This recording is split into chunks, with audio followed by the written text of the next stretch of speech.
listen, I have done every effed up diet like you could ever believe. But when you get clients, it's almost like they don't believe you, right? Mm-hmm. Like when I'm like, yeah, I eat whatever I want, I just track my food. It's like I have a story they still want to try, the keto and the juice cleanse and the this and the that. And it's like they still are looking for that quick fix, and they're not really listening to what you're saying until they get to a certain point where they're like, okay, it's last resort. I guess like I'll do this out. the right way.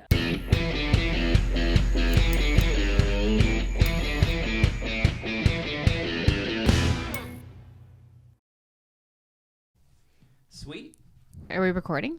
We're recording. On. What's up, Jen? Oh my God, it's been so long. It has been a while. This is my first podcast post or in the midst of pandemic. Yes, I did forget to turn that mic on. So Mine? No. Oh. This one. Oh man, 3 mics. I got it. Okay. It's good. Cool. Sorry, I'm unprofessional. Did you watch the new Joe Rogan with Mike Tyson? I super did. Oh my God, it was so funny. That is a terrifying laugh. I love Mike Tyson. I love Mike Tyson too. But if anybody listens to that podcast, tell me that's not. Doesn't he always sound like he's about to cry? He's like, yeah, it's a little. It's just a sounds... little whiny, but that's just him. He has that voice, but he's the most terrifying man. Yeah. On the planet. But I have so much more respect for him. He's like, and he's fighting again. 50, 54. He's 55. 55. I think. 55 years old. Did you see the video with him hitting the mitts, hitting pads? That's intense. That's insane. That was the first day. And then he said he's that an animal. Yeah, but then he said that he was in bed for like a week after that.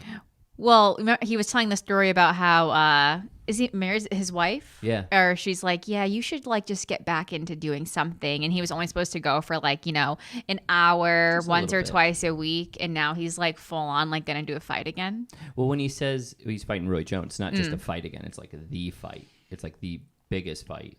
And I think that, a guy that age and then also to move like that, that's something I wish, I'll never do that, but that stuff is intense. Mike Tyson. Yeah, his laugh is, if you guys watch that, you guys definitely should watch that. It is intense. It is such an intense part because he talks a lot about ego and how his inflated ego, right, how he needed to tone it like, down, keep it in check. He's like, I treat my family like trash. I thought that was such like a very... What's funny is I won't say I didn't like Mike Tyson, but like until I started watching him like on Joe's podcast and stuff, I was like, oh, he's like really cool. And we just don't know a lot. And I I had to like listen to him multiple times to like figure out how to decode his voice. He's got a very interesting voice. Like, I'm telling you, that was like challenging at first to watch him talk. I'm like, what? Yeah, when he talks Tigers. Though, it does make you laugh, and then you realize he's the scariest man on the planet. Yeah. Yeah, boy, I would never laugh at him. And then when he got sad, it does. Like, I guess, yeah, that's probably why he was.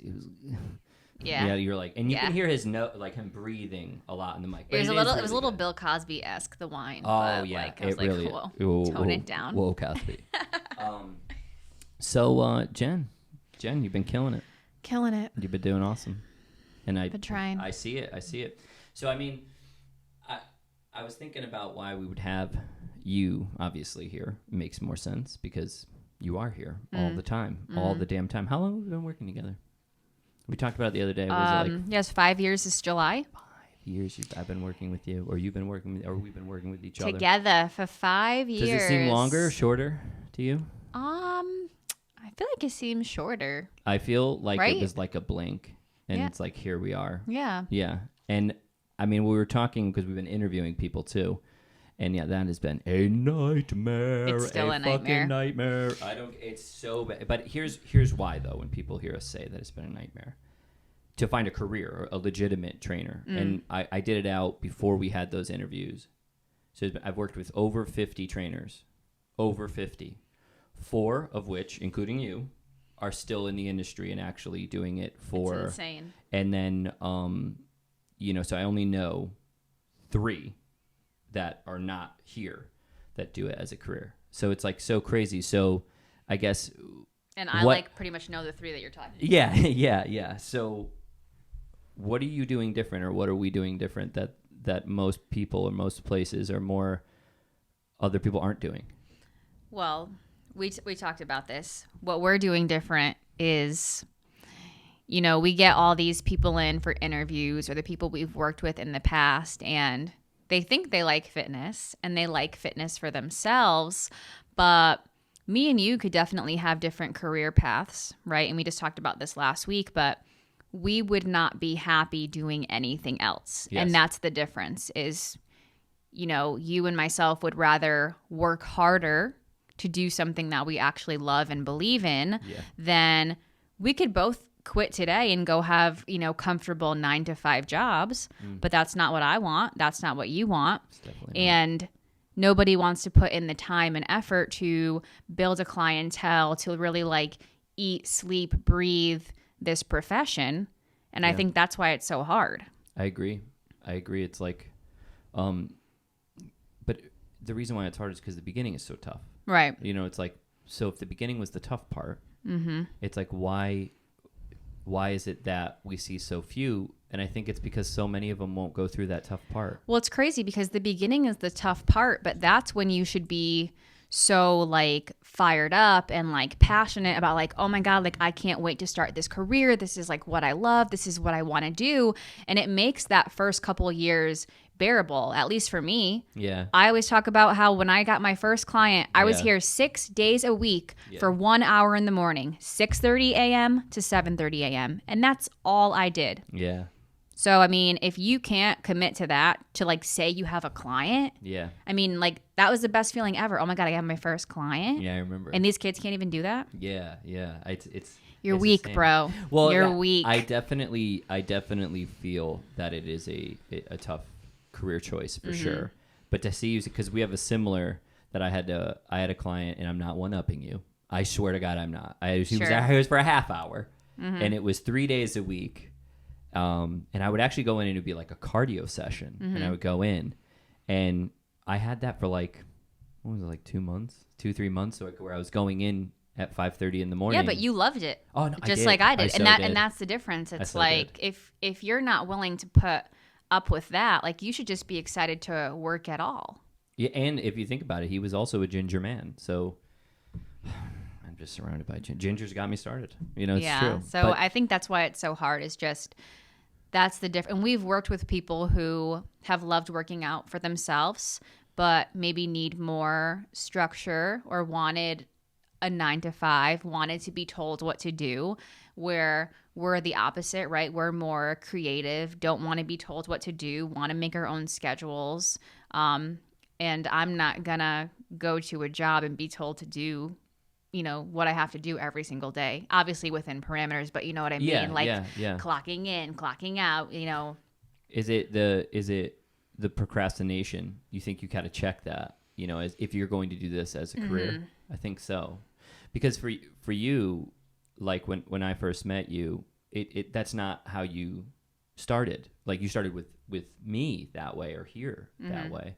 But your story was like a lot more before that. You know what I mean? You were doing a lot of things like with diet, with lifting or cardio or health. How different have you been from then, that Jen, to the now?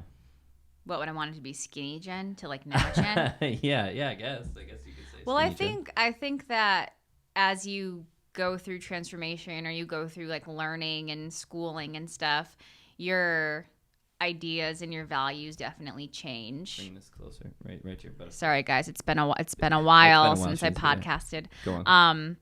But in the beginning, what gets you started often isn't what keeps you going, right? So I didn't know any strong women in bodybuilding, in powerlifting. I only knew skinny, toned girls. Okay. And I was like, oh, yeah, I guess like this is what I have to do. So I was very like almost brainwashed in a sense of you have to eat clean, you have to run, you have to do cardio. Yeah. So I did that, and I'll never like knock it because that gave me a good platform to start. It was working, so I was motivated to keep going. Yeah. And then the more I invested in my education and learning more and, listening to podcasts and finding women who were strong and kind of preached the same things that I preach now. Okay. a whole nother like world of fitness kind of opened up for me that I'd say was more sustainable. Because I think that if I didn't find this whole new realm of fitness, I probably would have like stopped, and I don't know if I would have gained my weight back, but I couldn't keep going on that path of unsustainability. How much weight have you lost total? Well, at my most, I lost 80 pounds. That's a lot. And I'd say now I've lost 70 pounds. That's a lot. Give or take. But I mean, my heaviest weight, I was 209 pounds. Oh, okay. There we go. Mm-hmm. Sorry. I was a solid little chunk. Yeah. With that though, so it's been what? Like 10 years, so 11 10 years. So you've been able to keep that off, and you went through. But I think why I kept it off is because I constantly keep evolving and switching things up. Yeah. That's what You're I mean. learning. If I was just getting bored and I kept in this vicious cycle of eating clean, malnourishing myself in a sense, and only doing cardio, I just would have gave up. What do you think eating clean? Like I know, and I know you know. What do I think eating clean means? What do you think other people, or the people that maybe have kind of heard that message of eating clean, what do you think they think that is? Well, eating clean to the mass people, I think it means that you try to eat stuff that does not come out of a package, right? Because everybody preaches this mindset of even when you go grocery shopping, you should only shop the perimeter, right? Okay. The produce, the meat, that's like clean, organic, which is bullshit. All the rest of this stuff. And the reason why people think eating clean works is because anytime you're eating a clean food, it tends to be high in nutrients, high in fiber, low in calories. Okay. So when someone eats clean, by default, you're consuming less calories, right? Yeah. Okay. Yeah. So all goes back to caloric deficit is how you lose weight. But I didn't know that. And that's what I mean, like when I say I was brainwashed is, 10 years ago when I started, that was the thing. And today we have keto is like the thing. Back then it was just clean eating. Yeah. So that's what I did for most of the time, which built me to have a pretty poor relationship with food because I would eat clean Monday through Friday afternoon. Yeah. Friday night, we would go out. I would eat as much as I possibly could because I knew that was my one, cheat day. And whatever I wanted had to be eaten that night because Saturday morning I was waking up a whole new person, right? Yeah. Just to start the whole cycle. Good point. All over again. And it's so funny to me how people are so set in their ways on like clean foods, right? So they're like, oh my God, Oreos, I can't have that. Like I have to have an apple. I have to have whatever, clean foods. Yeah. But how come like on their cheat day, like they don't give a shit and like all that stuff goes out the window. It's like, so did you really care or not? Yeah. It's just such a messed up way of thinking. Do you think it's like holding the information that we know and their emotions hostage with their food? Do you think it's like, would you say it's like, oh, hey, I put too much feelings into my food? Do you think that's what it is? I think it's putting feelings into your food. I think it's, I don't know how I want to say this, but not, when people feel like they're a part of something, it's almost like they think they're better than someone. Yeah. So Yes. Tribalism. Right. So, clean eating can be a form of tribalism because you think you're better because you're eating organic and you're drinking a green juice and you're doing this. And it builds that bad relationship because now when you want to eat the thing that's not clean, you become a closet eater and nobody can know about it. Yes. Or you just act like it didn't happen. And that's the real issue because that can send you up for a binge eating disorder. And I wouldn't say that I would have been classified as someone who had binge eating disorder. Yeah. But when I had my cheat nights, I was mindlessly blowing through thousands of calories. Really? Yeah. What would be your go-to when you would do that? Was it still what I eat now, like Pop-Tarts, Oreos, cereal. You just do them in moderation. Right. Well, but because now that stuff is not off limits, I do it in moderation. So I know that if I want to have 3 Oreos every day, I can, right? It's never like it has to be right now. It's like if I can't fit it in today, I can just have it tomorrow. See. But that being said, much better. It is much better, but there are still foods that can be triggering for somebody who had that relationship, right? So I was just in Target the other day, and they have like all the pumpkin spice stuff out. Oh. And there's this Special K pumpkin spice, right? And it's so good, but I won't buy it. Why? Because I know that I'll eat the whole box. So there are some things that it's like, as much as you have changed your relationship to be on the healthier side, that I just don't let myself buy, because I'm like, why do that? But you're setting, those good parameters for yourself, and you're knowing yourself, which means if you know yourself and you know the information, or you've educated yourself, you then can kind of combat, because this is about you as an individual. But well, it's about learning yourself too as you go on, right? So it took me 10 years to realize that I shouldn't buy a box of Special K because I can't pump the brakes. I'll take it. But I mean, I feel like that's what kind of dieting and living a healthy lifestyle is about. Is like each time you go into a diet or you have a new specific goal, you're learning, you're more educated. So hypothetically, it should be getting easier and easier every time, because each time you do it, you're learning more and more about yourself. Yeah. Now, with that learning about yourself, do you look back at some of the stuff that you used to do, and is it like cringeworthy? Is it like an old Facebook post about a boyfriend that you look at? It's worse. 'Cause I do. I know I do it. No, the most cringeworthy thing for me is because, and like we had talked about this before, is like I should just start sharing these things because I was so dumb. Like, but that's okay. I was We're making, all dumb. Now I'm like, oh, I want pizza. I'm just gonna go have a couple slices of pizza or a whole pizza and just have it fit my day. Like, it's fine. But I was like making pizza on like an eggplant or a mushroom or that like nasty shit, and I was just talking to my cousin over the weekend, and I was telling her this story about how, because she's doing really good, like tracking all her macros and stuff. And she's like, this is amazing. And she's like, if I want ice cream, I can go like have ice cream. She's like, I've never done anything like this. And I'm like, yeah. And it took me 11 years to like figure out you can do this. But I like pad thai, right? Pad Thai. Which is super high calorie. It's got like the peanut sauce and it's super good. So I remember one time I made pad thai with, I want to say they were kelp noodles. Okay. And so I spent like all this time and money making these pad thai kelp noodles, started eating it, and then I like let it get in my head that I was like eating kelp, and I'm like, man, this is disgusting. And then I like threw it out, and then I just went to McDonald's.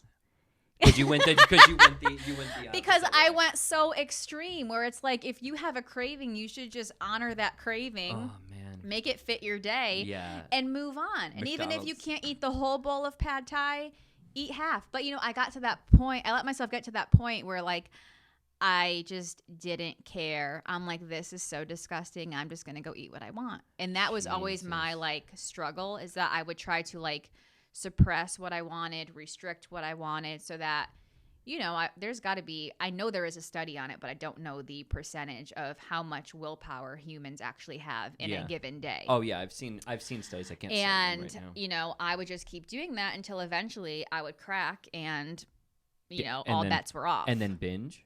So it'd be but it wasn't. I don't know if people are going to be like, I don't know what you would necessarily call a binge. Yeah. I mean, I would call it binge. I would like eat until I was like about to puke, and then I'd finally be done with it. Okay, yeah. One would say that was a binge. Somebody would say that was a binge. But like I would still do that now, but like I wouldn't consider it a binge, because like I do have a good relationship with food. It's just like sometimes I want to eat a lot. But you would know, because what we preach, what you preach, and what we both kind of come full circle into learning. I mean, I know me and you have done some questionable things. Yeah. But we've counted our macros. We've done what you're supposed to do: macronutrients, protein, fat, and carbs. Now, having a better relationship with food, looking back at those cringe-worthy type of information that even myself, have kind of gone through. How does it benefit us now, and how do we kind of get that sort of message out to people properly without? Yeah, this is so hard, because I can tell somebody like, listen, I have done every effed up diet like you could ever believe. But when you get clients, it's almost like they don't believe you, right? Like when I'm like, yeah, I eat whatever I want, I just track my food. It's like, I have a story for you. They still want to try, you know, the keto and the juice cleanse and the this and the that. And it's like they still are looking for that quick fix, and they're not really listening to what you're saying until they get to a certain point where they're like, okay, it's last resort. I guess I'll do this the right way. Yeah. Like what did my trainer say? Yeah. And they like tap out to it. Yeah. And then they go, I should, and this has happened how many times? Hundreds of times with you and I, with a lot of the clients that we see. I should have listened to you right off the bat in the beginning. And I mean, I don't like hearing that. It doesn't make me feel good. But what it does do is go, okay, they learned. So this weekend, real quick, just as a really side story, this weekend I went to a birthday party, and I was sitting there, and I grabbed a taco salad. I grabbed a little bit of taco salad, and I grabbed a burger with pickles, ketchup, and mustard on it, American cheese, because people who don't put cheese on their burger are insane people. So I put it on there, and I started eating it. And the guy next to me knows that I own a gym, and I'm a personal trainer. I'm not faulting him or anything, but he goes, "You're really going to eat that?" I swear. And I'm sitting there, I'm like, yeah. And he goes, no. And he goes, can you eat that? And I go, yes. What? And I was confused, but you know how it is. We shut it off. I think that we fail to realize how poorly educated just like the average person is, like what they're like, and it's not by any fault of their own. It's just like what the media like, you know, pushes to them, because that's happened to me multiple times too, where I'll be, you know, at a wedding or at a function, and, you know, people that I know are like, oh, like, you're going to keep it low carb? Yeah. And I'm like, no. And chances are, if I'm going to a wedding, I'm not like tracking my food. So I really just be eating whatever I want. Yeah. Give me 2 slices of cake. I've seen you do it. But it's like, that's where the balance part comes in. And we've talked about it. We don't need to really go into this. It's like the 80-20 rule, with 80% of the time you're actively tracking your calories, looking at your training regimen, incorporating it into your life.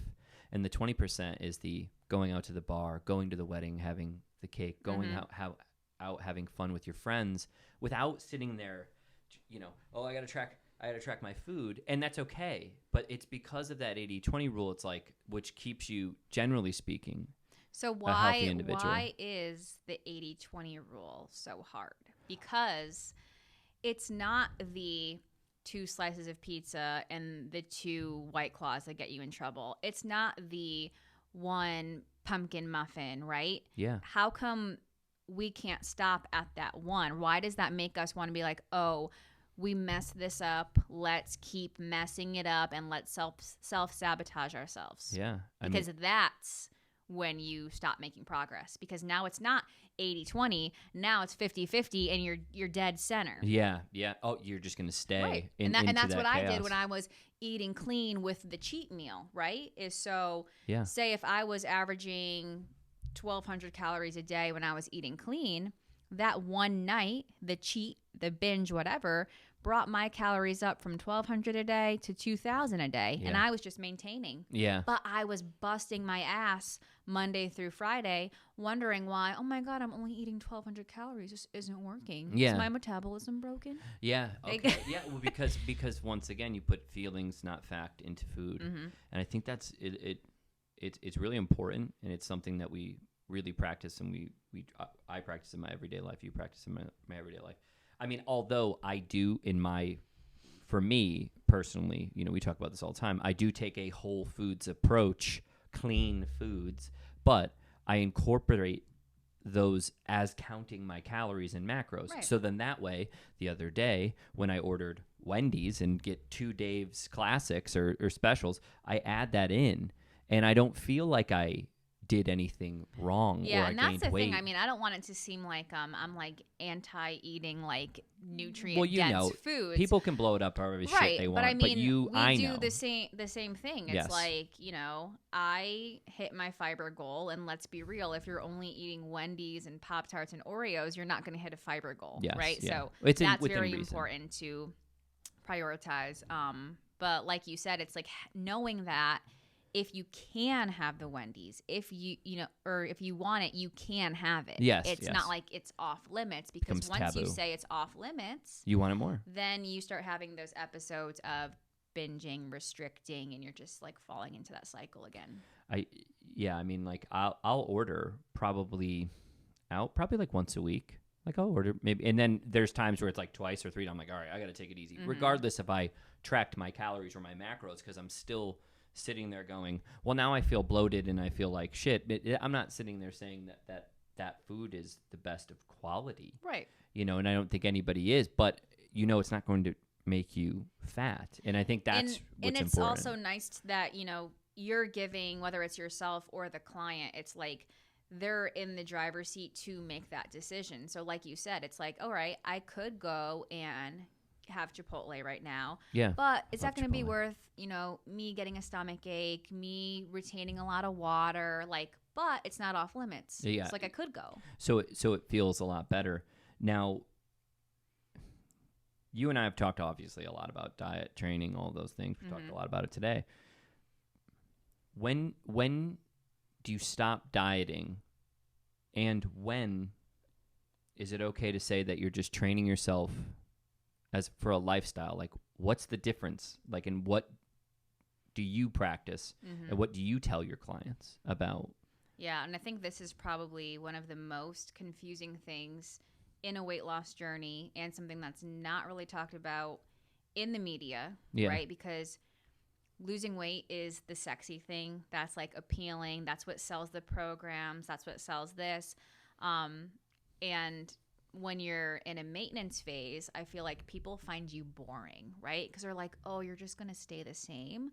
But people don't realize how valuable a maintenance phase can be. And that was the hardest thing for me, is like after I had lost the 80 pounds or whatever, I didn't know how to live my life not on a diet, right? I would argue that losing weight is easier than maintaining weight, right? Okay. Because you feel like you're always working towards something, and when you're in maintenance, you kind of just like, it's boring, right? Like your workouts probably feel better, but like you don't have a super specific physique goal. It's usually more like a strength goal or whatever when you're maintaining. So getting educated on what the heck maintenance calories are, figuring out how long you should be in a maintenance period before you decide to cut again is super important. Lose weight again. Okay. So for me, that's why, even up until recently, I definitely didn't have it wasn't like how I was in the beginning of my journey, but if I wasn't trying to lose weight, I was constantly, maintaining by being a little bit stricter during the week and then doing whatever I wanted on the weekends. Okay. But by me doing that, I ended up not really staying the same, and the weight was creeping up and up and up because I ended up, driving up those daily calorie needs. And I think a lot of people think, if you work out 5 or 6 days a week, that's not going to be something you have to worry about. Like, you could just eat whatever you want. Oh, boy. And that really couldn't be, farther from the truth. Exactly. Yeah, farther from the truth. What would you say to the people that are in that boring, unsexy, and what would you say to them, those people that are in that maintenance stage of being content with their weight and it's okay that they're not dieting or whatever? What do you... what's the message? Well, you have to learn that you can't diet forever, right? And if you're somebody who has, I don't know, over 100 pounds to lose, chances are you're not going to be able to lose that 100 pounds in one shot, right? Yeah. You're going to have to maybe lose 50 pounds.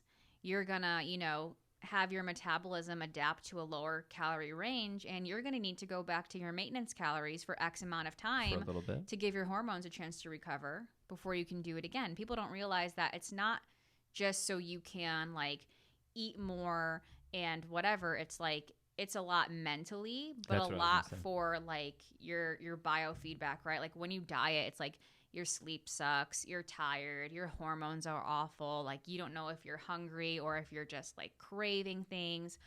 So it's super beneficial just to kind of get to know your body again after being in a deficit for so long. So it's hey, feel it out a little bit more. Hey, you might feel like crap, but whatever happened to the weight, how do you feel?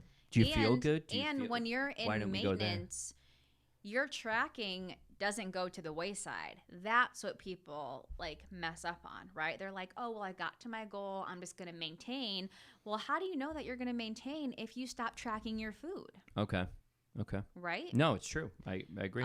So I think it's like it has to be strategic in a sense, right? Yeah. Which is why I love Avatar, because you Yeah. can easily set your goals, Avatar right? Nutrition, Yep. the online So, you tracking site. can do a cut as soon as you finish dieting. You can change your goal. Yeah. And you can jump right back to maintenance, which is, I'd say give or take, I would say probably jumps you up 200 to 300 calories a day. Which is good. I mean, that's a lot of food. And yeah, it's just, I don't know, we could like talk about this forever, but like, maintenance or like reverse dieting and stuff like that, which, I did for 3 months. Yeah. And I got my calories all the way up to like 2,400 and I was losing weight. Yeah. But the reverse diet. Yeah. So what's reverse dieting?